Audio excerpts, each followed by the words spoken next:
Welcome everybody on to the show today. If you're looking at us live or the podcast version or videocast version of this show on YouTube or over live on Spreaker, you can download the Spreaker app for free. Listen to all the episodes of this show, as well as SoundCloud. Or if you're one of the many people that listen to this show every day on Blog Talk Radio. We do all of our shows live from YouTube, Spreaker, and Blog Talk. Tuesday, we have a good lineup. Kevin Kress is my co-host on Tuesdays. Last week, we had Lee Steinberg, Mega Agent. So definitely go over to the CHTonsports.com, which you can see right here if you're looking at YouTube. It's also down below in the comment section. If you want to read, watch, listen, any of the previous shows or content that's over there, great articles over on the website as well. If you click on the listen link in the upper left-hand corner, you can listen to all these shows.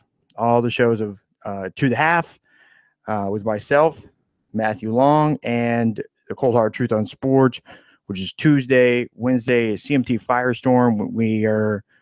which is going to go through a little bit of a makeover here pretty soon, or Sunday with the Boxing Source hosted by James Bell. So that's a little intro here. I want to get into the meat of the topics today. The two topics that we're going to hit on today is the 49ers over the weekend hired a general manager. It was not the general manager as a lot of people thought. They decided to go outside the box with this hire and hire John Lynch, the Hall of Fame safety finalist for this year's Pro Football Hall of Fame. So I'll get into that. And then the Knicks, it's come down. Sources have revealed to me that Phil Jackson has officially or has notified front office staff that he wants to put Carmelo Anthony on the trade block.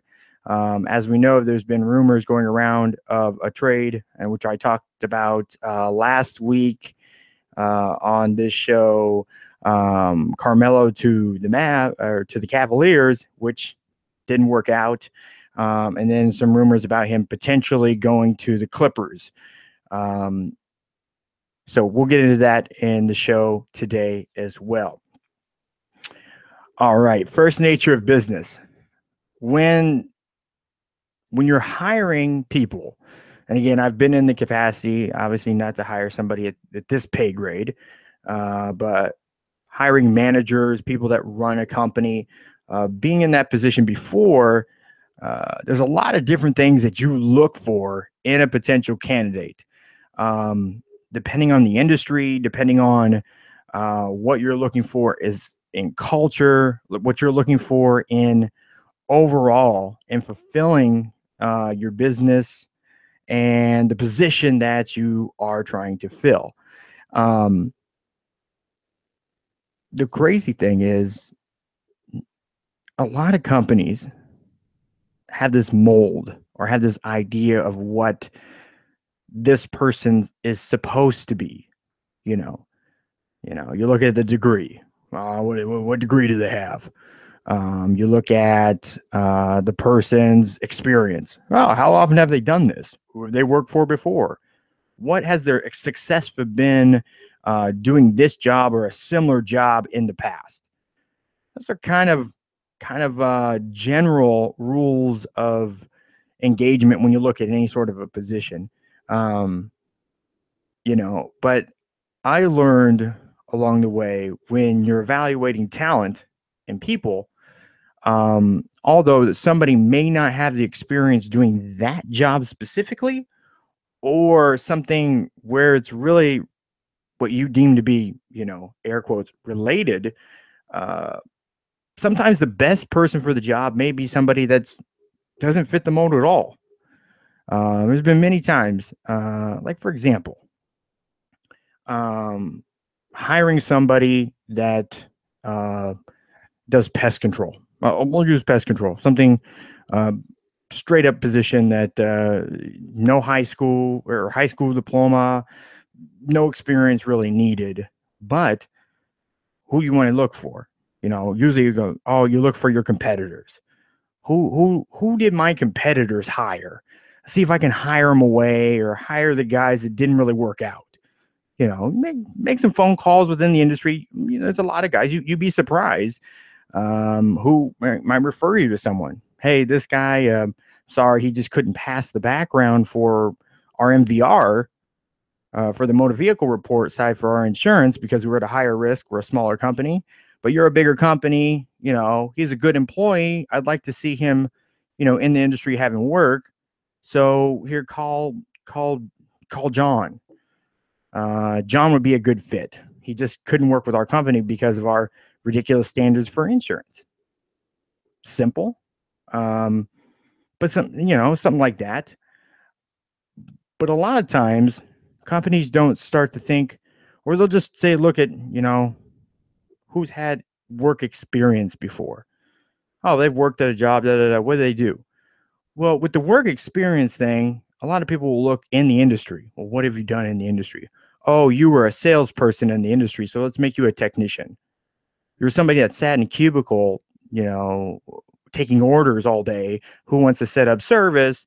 So you're probably the natural person that wants to be out in Florida and, in the high humidity, heat, in the summer months, spraying the lawns with chemicals and pushing around a spreader.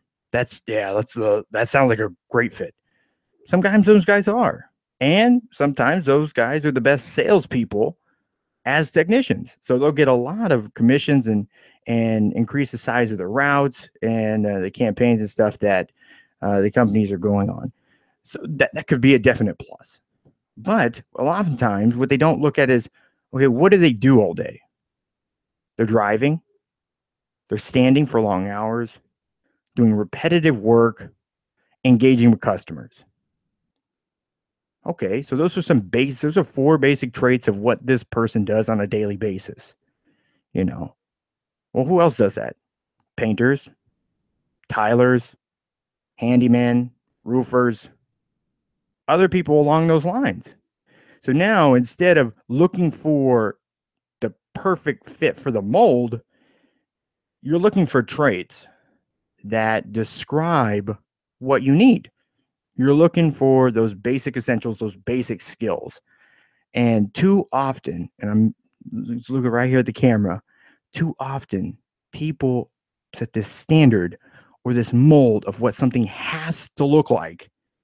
And unfortunately, the best person for your job doesn't look anything like you're picturing. I have several friends that are artists.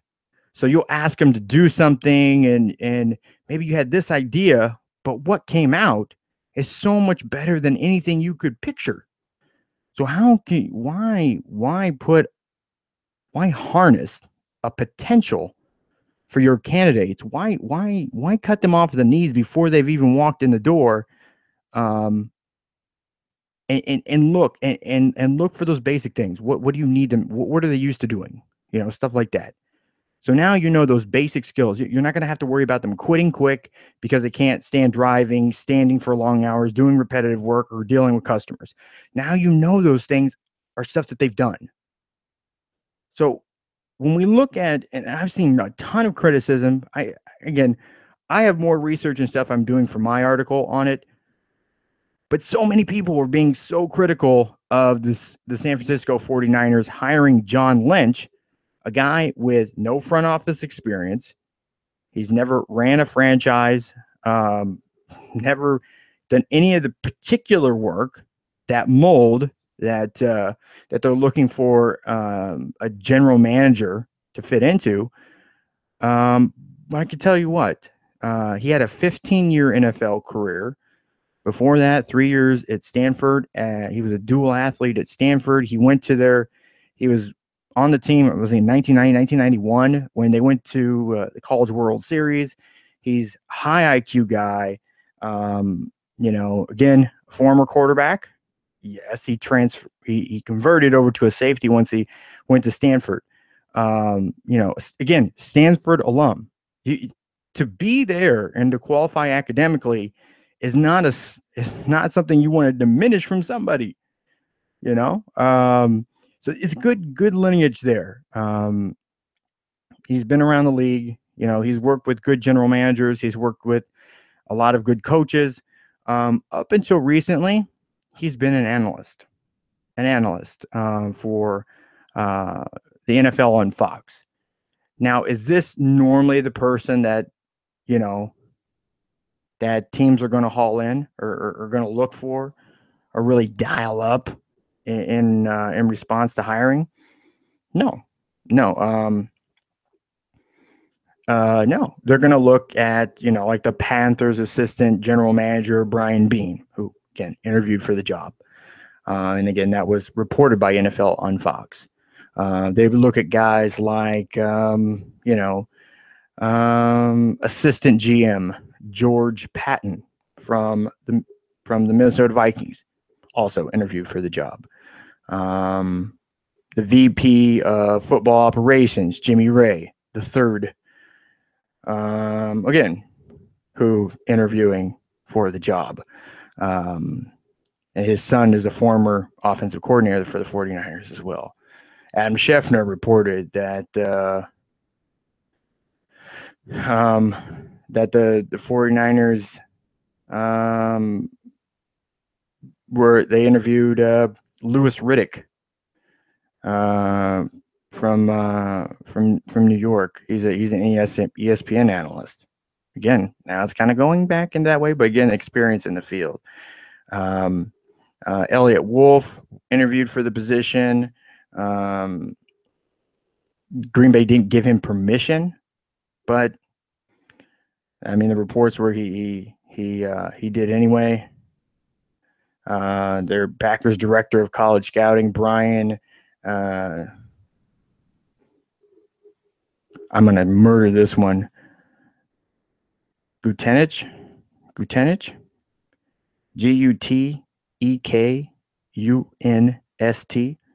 My bad. Elliot Wolf was a lot easier. Just throwing it out there. Again, those both interviewed for it. So, and I got a whole list of guys. I could just go down. But they didn't hire any of those guys. Those seem like sensible hires. I don't think any of those necessarily be bad hires or wrong hires or anything like that. But in this situation, their determination was, we're going to look at John Lynch. Again, he wasn't reported or shown as a man of interest, any sites, any blogs. And I looked. He was the mystery man, but he got the hire. So is he this whiz that nobody knew about? Everybody knows about him. I mean, we've listened to him on the NFL on Fox for years. His commentary, his broadcast, his analytics for the game of football. Anybody that you talk to, and I've talked to many people regarding John Lynch, he's a tremendous football mind, and he really knows his stuff when it comes to football. So to think that, 15 years of experience in the NFL as a player, many years in the booth, analyzing and talking about teams, franchises, doesn't give him maybe a hint of consideration is frankly misguided. So to think that people are so awkwardly confused by the hire, I just think you really don't understand what they're looking at. I don't expect everybody to understand. That's fine. Yeah, not everybody understands most things. So, but I don't think it's a bad hire. Again, I'm doing a little bit more research to find out some of his more, how do you put it, his attributes that will uniquely qualify him outside the, obvious experience that he's had in the NFL and around the NFL. So, just want to remind everybody, go over to the website, thechtonsports.com, to hear all the full versions of this show, to read any articles, all articles and stuff we have up there from the mini sports and stuff, fitness, nutrition also. We believe that's part of the sports. Follow us right here, To the Half, at To the Half. And if you're on, and subscribe on you can subscribe to the channel on, can't get it out, YouTube, at Matt Long Sports. And again, that's my handle for everything, at Matt Long Sports. And the website's handle is at the CHT on sports. Okay. So we got all that out of the way. I want to get into the second and final topic here of the day. Carmelo Anthony and him being traded. Now, one thing you have to understand with Carmelo Anthony has he has a trade clause, a no trade clause as a part of his contract, which most of the big stars do nowadays because they want to be able to have a bit more say in where they go. They don't want to be aimlessly traded or put on a team where they're not going to really compete, or for whatever various reasons. Maybe they want to stay in a certain city or a region or something like that. But it's been reported out there, and my sources have told me that team president Phil Jackson has said, well, he said nothing publicly, but the team, the front office, he said that he is putting Carmelo Anthony on the trade block. Now, again, if you remember from last week's show, the Cleveland Cavaliers had their bit of a thing going on with their star, LeBron James. He wants more depth on the team. He's looking for another scorer. The Knicks offered up a package to send him for Kevin Love straight up, and nothing. The Cavs rejected it from what the reports say. Then, from my understanding, the Knicks reached out to the LA Clippers in a package for JJ Redick and other players in cash to be traded for Carmelo Anthony, and nothing seemed to come of that, clearly, because here we are on the 30th, almost about a half a week, almost a week after, and it's pretty apparent that Phil Jackson wants Carmelo Anthony out. From what I understand, that for whatever reason, the Boston Celtics seem to be one of the teams that he would be willing to waive his no trade clause for. So that's kind of puzzling to me, because if we take a sit back and we're looking at the NBA standings on where the team is, and again, the Celtics have done a tremendous thing. Their general manager has been really called into question. I mean, the Celtics are sitting second in the East right now, right? But he's been called to the carpet, and almost the task that with seeing some odd changes in trades and acquisitions and stuff,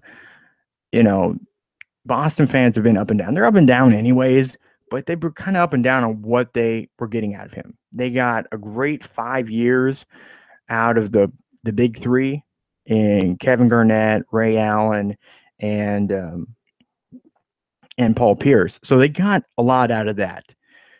So since moving on from that, they've hit the reset button. They've been able to kind of, 3 years ago, they, hiring a new coach, they barely made it, and then they make it in. And then, you wonder if they're going to really be competing in the playoffs. So they're sitting second right now. They're only 3.5 games behind the Cavs. So, and with the way the Cavs are kind of muddling along, you're going to see them run pretty close. The Raptors are 4 games back from Cleveland. The Hawks 5, Wizards 5.5. And those are the top 5. Those are the really ones that we're going to be looking at as we get into the playoffs. The top, right now the Knicks are just sitting outside. They'd be 11 seed right now in the East, so they're just outside of the top 10 and just outside of playoff contention right now. That's probably the best for them. So they're going to have, a higher first round pick. If they don't get into the first round, then they're going to want to be in contention for a lottery pick or something like that. We don't know. But if they're getting too many lottery picks in a row, it just the wonder is, are they trying to rebuild through the draft? Is that really what their focus is? Or they just want to unload Carmelo? Now, with Carmelo Anthony, you're not going to get defense. You're not going to get, somebody's a first-team defensive player. You're going to get a guy that's a shooter. He has size, another ego, talent that you're going to have to manage on the roster. Now, with a lot of head coaches, you wonder if that's a good fit. Is he a bad guy? I don't think Carmelo's a bad guy. Is he bad influence on people? I don't think so. But what Carmelo is what Carmelo is. He knows what he is. He accepts what he is. And it's up to, probably in his mind, it's up to these teams to accept him for what they're getting, which isn't all uncommon with somebody that has talent, that has experience, that has been, it's not their first rodeo. He went to New York for max money and to potentially win a title or be in contention with the teams and stuff that they were going to build there. The triangle wasn't working for him. What Phil's trying to put in there isn't working for him. So Phil is trying to move that piece. So it's not a bad thing on Phil's part. It doesn't mean Carmelo's a bad guy or not a good player, or people should run away from him. It just simply means that he needs to find a system that he's going to work within.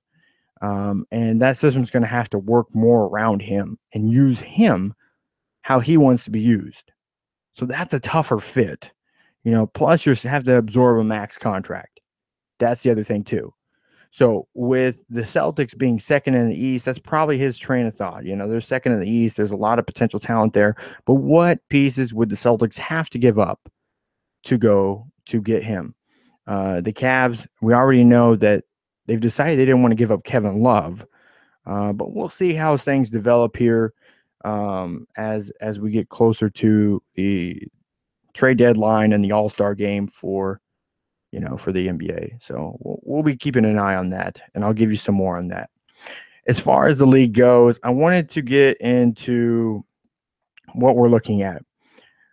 Right now, it's truly the Cavs in the East, and in the West, either Warriors or Spurs. I know Rockets fans, you want to be considered in there, and so do you fans out there in LA for the Clippers.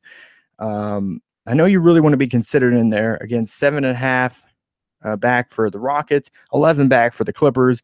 Again, obviously you're going to be seeded well. But right now, the two teams that really look like they could win and compete against Cleveland, which looks to be the team that is, without a doubt, will win in the East. That's really it. And unfortunately, it's kind of came down to a 3-horse race in the NBA, even before the season. And this is one thing that the NBA doesn't like. So Carmelo Anthony to Boston, they would like that. They would really like that. Carmelo to Chicago, they would really like that. Carmelo to the Lakers, they would really like that, because they want to get more teams involved. These athletes in big markets and bigger markets, even though Boston's kind of considered a smaller market, get him in markets that get more of that drive and more history and stuff behind it. So because the fan bases are larger, even though Boston's a smaller market, it's still a larger fan base there because they have the history. So him going there could help spark some more of that. So the NBA looks for stuff like that.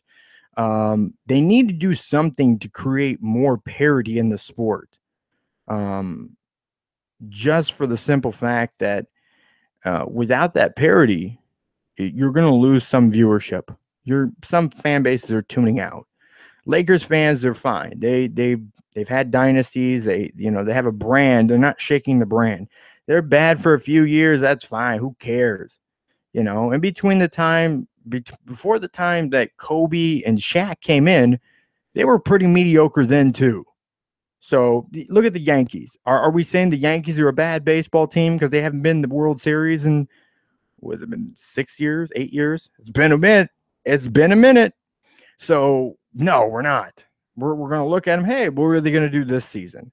They're going back to their farm system. They want to build the farm system up and bring in younger talent. That's kind of some of the moves that they're going for. So the Lakers are fine, but the teams that we're kind of wondering, it's like the Kings and the Trailblazers and the Timberwolves and the Pelicans have just been kind of those teams that we looked at. They should be in contention, but they've gotten stars, they've lost stars, they just haven't been able to get up and play that higher level of capability. I mean, kind of a similar thing that we see in the East. I mean, you got the Sixers are sitting second to last in the East, but seem to have a lot of budding stars that may be budding or coming up. I mean, they've had a lottery pick for the last decade, I swear.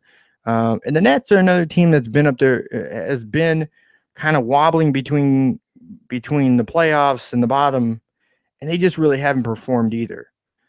The Heat is another team too. They've had players, they've lost players, they've key players as well. Third to last. I mean, there's really not a hope for them. But this is where you kind of look at where's the league at.